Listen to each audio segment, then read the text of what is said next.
Guitar Lessons. I'm instructor Dwayne Jenkins. In today's video, we're going to be talking about this book right here, Lead Guitar Wizardry. It's a book that I wrote on how to play lead guitar, at least how to get started. This is volume 1. I'm still working on volume 2. But this book will get you started. So if you're playing rhythm and you're interested in, playing some guitar solos, some really cool stuff.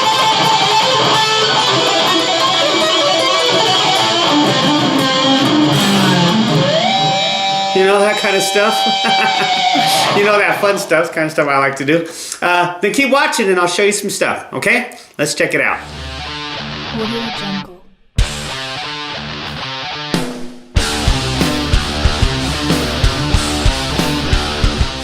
Okay, now let's take a look real quick at what this book is, okay? So what this book is, and if you don't have it, I'd highly recommend you get it because it'll really help you out learning this stuff. And I'll leave you a link below so that you can find out where you can locate it. You can get it. You can get it at my store, my eBay store I have. I'll mention that later. Or you can get it on Amazon. I got them both of those. Anyway, what this book is, it's a comprehensive course on the inner workings of lead guitar playing. From finger exercise to picking technique, scale patterns, and fretboard knowledge. You learn those 4 things right there, and I guarantee you're going to be on your way to being a really good lead guitar player. Lead guitar wizard, actually, because that's what we're shooting for, okay? Now, if you are going to play lead guitar, the thing you want to remember, though, is it takes more discipline, it takes more commitment, and it takes more practice, okay? If you're going to play rhythm, that's a lot easier. Like, for instance, let's say you're playing like Highway to Hell or something. Now, let's take off this delay real quick here. Okay, let's say we're just playing like, say, Highway to Hell, for instance, okay, by AC/DC.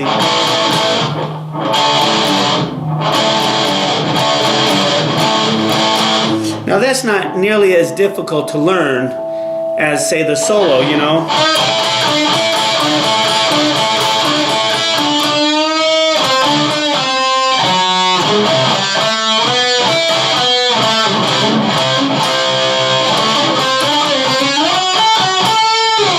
Okay, as you can tell, when you're playing those single notes, it takes a lot more work. It takes a lot more practice, it takes a lot more commitment, and a lot more discipline to get down the solos, okay?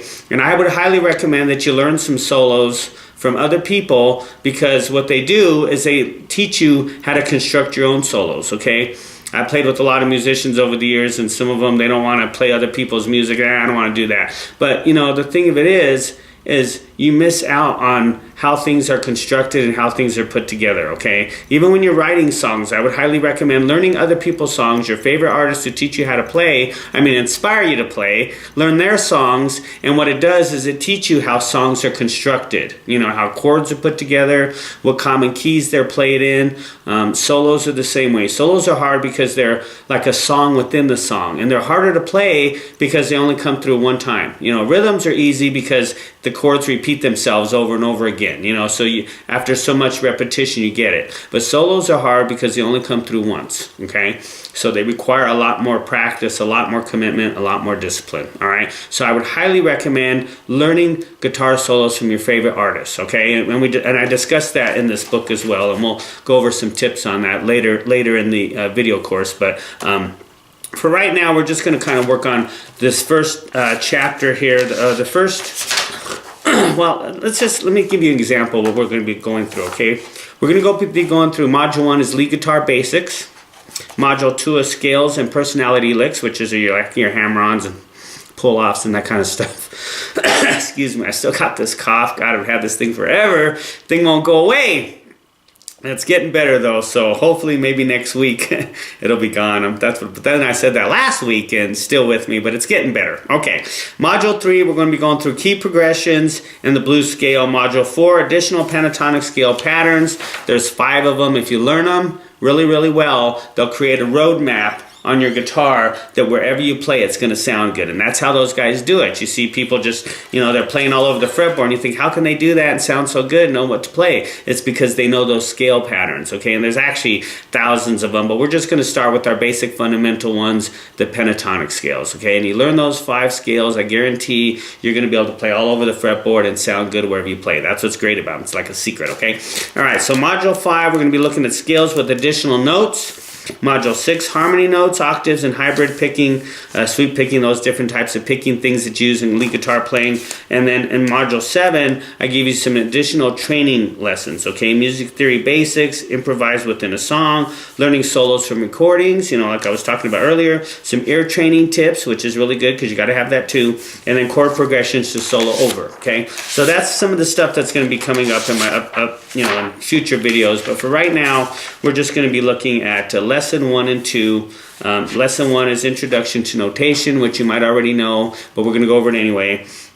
And the 12-bar blues, the 12-bar progression, okay? And that's a good place to start, is soloing over rhythm, because it's very common. You kind of know where the chords are going, okay? So let's take a look at some of the basic things here that we're going to look at. So number 1, tablature basics, okay? So, excuse me. If you're not too familiar with tablature, it's just sheet music for guitar, and it's simplified. It's the same thing as standard notation, the kind of music you see in like piano books and stuff. Maybe learned it in music school. Maybe when you were a kid, you learned it in music. But tablature is a lot easier. I like tablature because it's specifically designed for guitar players, for people like us. So it makes learning a lot easier, so you can focus more on playing than trying to figure out what that symbol means and all that stuff, okay? There's a lot of things that tablature doesn't give you, but that's all right. It'd be fine the way it is, okay? So what tablature is, you got the 6 lines, and I showed that a little bit here in the book. And the 6 lines are going to represent your guitar strings, your and what's interesting about tablature, it's like backwards, okay? So your bottom line is going to be your thickest string on top of your guitar, okay? So that's the thing you got to remember with tablature. It's very important, all right? So you're going to remember that you have 6 strings, and then the numbers on the strings are going to represent the frets that you're playing on, okay? For example, here's one that I put in the book. It's a 3 on the first line, which is this line, your first string, okay? And it's on the top string. Okay, the second example is a 6 on the third from the top, which is this string here. That's your D string, so that would mean it would be right here at the 6th fret, okay? 5, I have that on the bottom line right here, which is your 6th string, which means it would be right here on your 6th string, okay? And then at the last example here, I have a 0, which means open, okay? Which means that you're going to play a string without putting a finger on the fretboard, okay? So whenever you see that 0 in stuff that you'll look at on like the internet and stuff, it means it's open. It means you don't put a finger on the string, okay? And then when you have multiple numbers on a string, like in this next example, I have a 5, 7, 6. Nope, that's 5, 7, 8. Sorry about that. 5, 7, 8 on the first string, okay? It would be the 5th fret, the 7th fret, and the 8th fret, okay?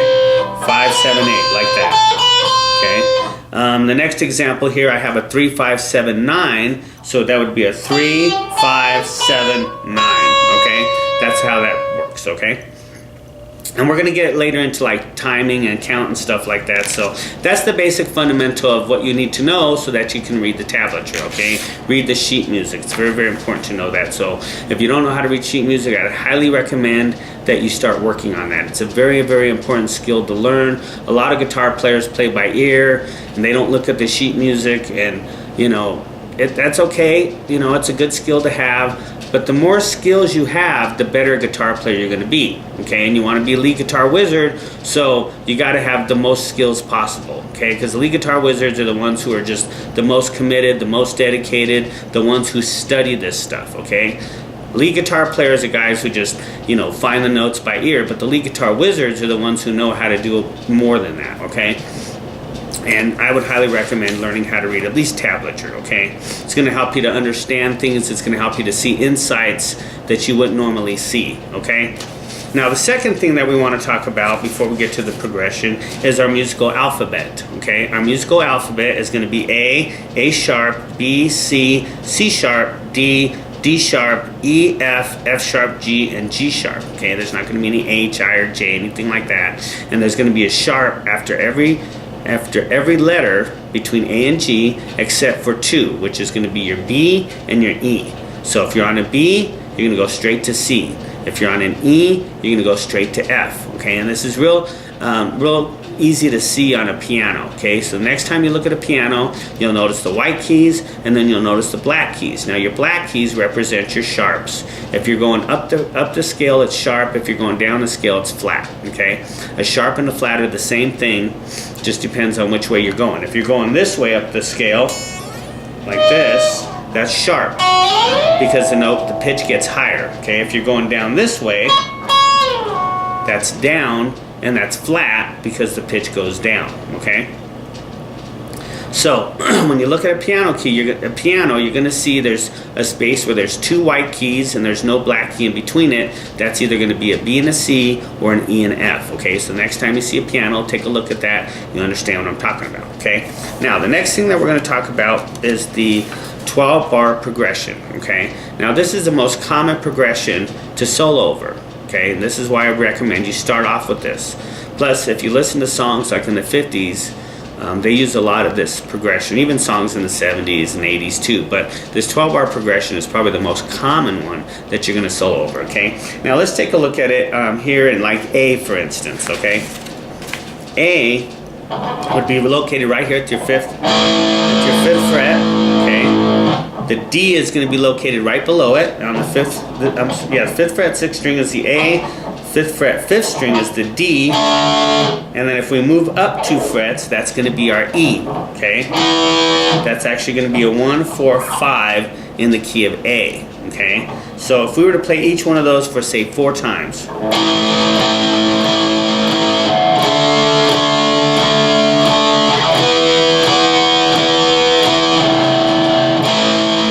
You can see each one equaled 4, that would be 12, and then of course I came back and landed on the A again, okay? And there's all kinds of different variations of the 12-bar blues. Like I'll play one that's real common for you here, and you'll hear what I'm talking about, okay? I'm sure you've heard this a million times.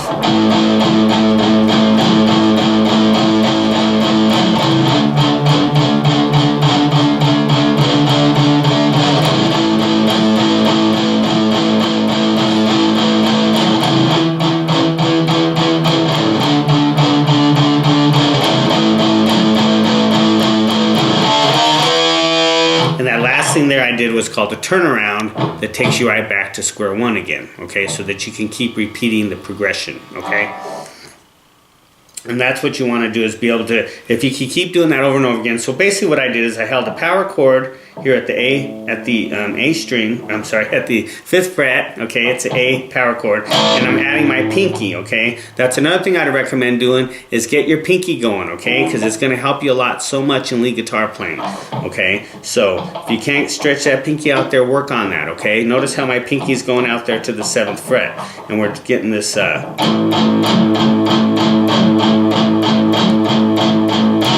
I did that like 4 times, then I bring it down to the D, and I'm doing some palm muting here, okay, to give it this kind of percussive sound, which means I just take the palm of my hand and lay it across the bridge, between the bridge and the pickup, and get this like percussive sound, okay? That's palm muting. So we went down to the D, stretched our finger out again,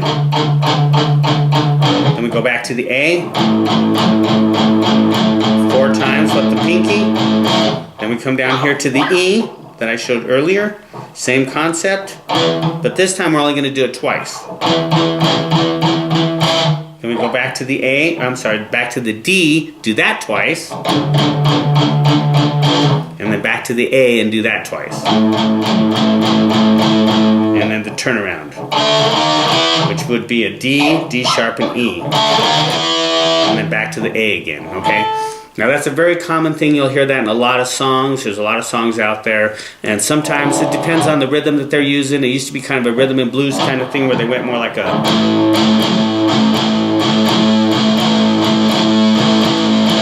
That was kind of more of a rhythm and blues kind of thing, and then Chuck Berry in the 50s, you know, helped start rock and roll, kind of upped the tempo and made it more... If you listen to his music, you'll see that it's full of that kind of stuff, okay? And he was really the first guitar hero of them all, you know, one of the founders of rock and roll, okay? So I would highly recommend check him out. Chuck Berry, you just can't go wrong with him. He's awesome, okay? All right, so we talked a little bit about the 12-bar progression. Now we're going to talk about lead guitar riffs, okay? And this is something that's really common a good way to start lead guitar riffs. Playing your lead guitar and understanding a little bit about how it functions, okay? So in this example that I wrote in the book, we're in the key of A, and I'm writing it right here at the, starting at the 5, and we're going to go. Okay, that's a nice, just simple lead guitar riff that you can play.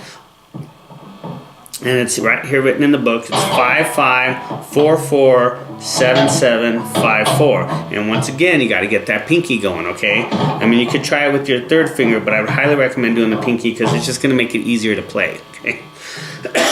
Excuse me. All right, so we do it in the A.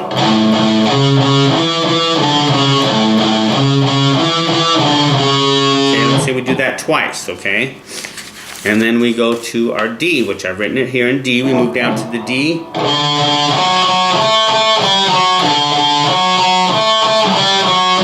And then we move up, back up to the E. Or actually, we could go to the E. And back to the D. And then back to the A again. Simple turnaround. And you can either use chords or you could use single notes.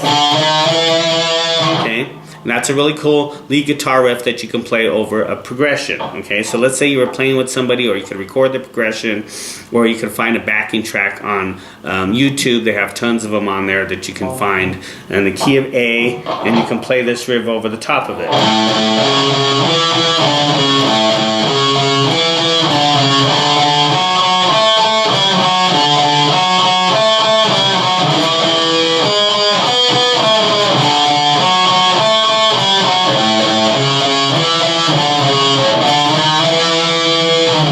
And there's all kinds of different variations of this you can do as well, okay? So you could go like a...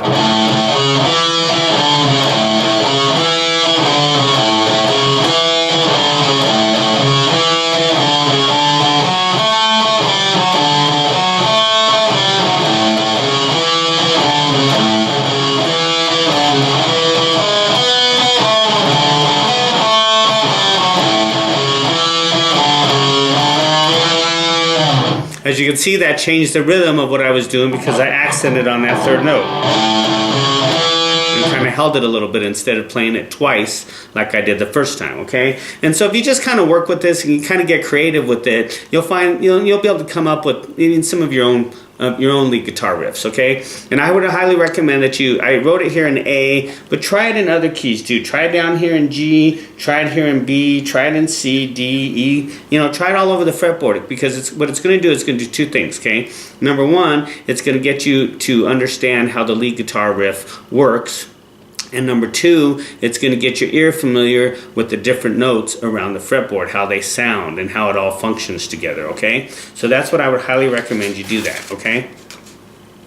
Now, another thing that's important to know is timing of notes, okay? And I'll go into this further in detail, but sometimes when you look at the sheet music, you'll see underneath it, it'll have the timing of the notes, like 1, 2, 3, 4, or 1 and 2 and 3 and 4 and something like that, okay? So that's something that you really want to master as well, because when you're playing lead guitar, you're kind of going off into a different realm, and what's hard about playing lead guitar is you got to not only listen to what you're doing, but over here you got to listen to the rhythm too, or if the rhythm's over here or whatever, wherever it is, you always got to be listening to where the rhythm's at. Where is the rhythm at, so that you know when to come back in, because you're kind of going off the beaten path, and you got to come back in, and if your timing isn't good, you're not going to be able to come in very well. You're going to be off, okay? So that's something that you really got to focus as well, okay? And we'll go further into detail about that, the different time values and stuff like that. But if you already have good timing as a rhythm player, then you should probably have pretty good timing as a lead guitar player too. Like know where the 1 is, because you go off into a solo and you come back in, you got to come back in on the right beat and everything, okay? That's very important. So as you're playing your solo, you got to kind of understand where the rhythm's at, okay? That's why it's really hard to be a good lead guitar player, because it's not about just playing the solo. It's about listening to where the rhythm is and where you're at, where they're at, and then coming back in, because you're kind of like playing like this, then you go off into the solo kind of no man's land over here while the rhythm keeps going, and then you come back in and try to interlock with the rhythm, okay? So that's very, very important to remember, okay? And like I said before, make sure you know your musical alphabet. It's very, very important because that's going to let you know what notes you're going to be playing, like in scales and stuff like that, okay? And how to alter those scales, like your blues scale, things like that, compared to your pentatonic scales. You got your major scales, your minor scales. There's actually thousands of scales that you could learn. You don't need to learn that much, and we're not going to discuss all that in this book, but we're just going to discuss the fundamental ones that you're working with, okay? So that's our lesson for today. Make sure you understand how to read the tablature basics, the notes and stuff, okay? Make sure you understand your 12-bar progression. That's a good place to start with lead guitar playing. Number 3, make sure you understand your lead guitar riffs, okay? Because those are a good place to start with playing solos and how they change with the progression, okay? And if you're playing with somebody, they can maybe do the guitar, they could do the chords.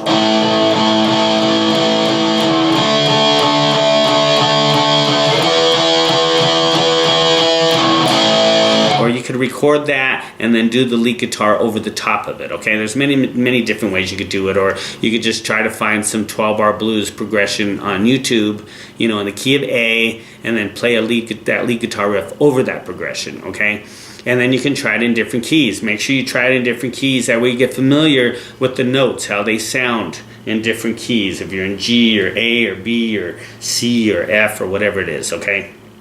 And understand your musical alphabet, because that is the foundation of everything else that you're going to learn, okay? So thank you so much for watching. I appreciate it. Like I said, I would highly recommend getting this. It's a good book. We're going to go through this in this video series, and I'm sorry it's taken so long to get this to you. I just trying to get this stupid cough out of here and stuff. And I wanted to make sure that we got all this so I could actually teach you properly without coughing and stuff. So thank you so much for watching again. I appreciate it. And make sure to check out my website at dwaynesguitarlessons.com, because there's a lot of good training and lessons on there on all kinds of things. Practices, practice routines and setting goals for yourself, and, lead guitar playing, rhythm guitar playing. There's some acoustic stuff, electric stuff, all kinds of things that can really help you out with your guitar playing, okay? And make sure to join my guitar club, Dwayne's Guitar Club. That's through the email, so that way you'll get emails sent to you every day, or probably every few days at least, and it'll also help you with your guitar playing, okay?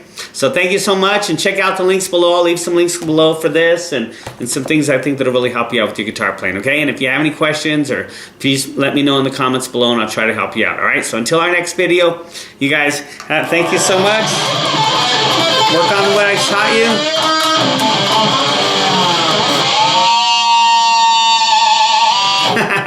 I love that stuff. It's cool. Until our next lesson, take care.